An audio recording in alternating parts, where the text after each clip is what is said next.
In workplaces, trust usually does not break because of one big incident. It gets damaged slowly through repeated small behaviors.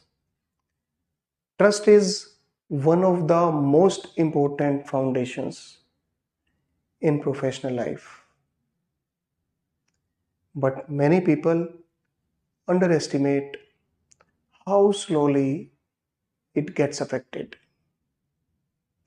For example, incomplete updates, missed commitments, delayed responses, avoiding accountability, inconsistent behavior, hidden mistakes.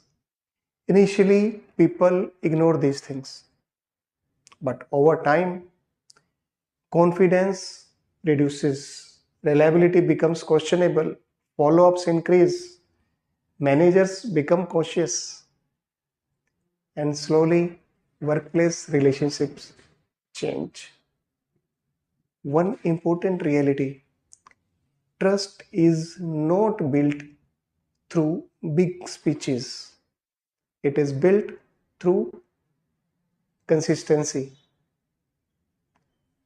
When professionals communicate transparently, accept mistakes honestly, deliver commitments, maintain professionalism during pressure times, people start trusting them naturally.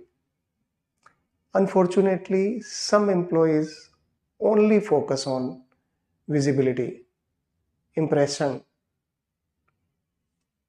but organization usually trust people who are dependable during difficult times. And once trust gets damaged repeatedly, building it becomes difficult because people may forgive mistakes, but repetitive inconsistency creates uncertainty. In professional life, credibility becomes a long term asset, and credibility is built slowly through small responsible actions and repeated consistently.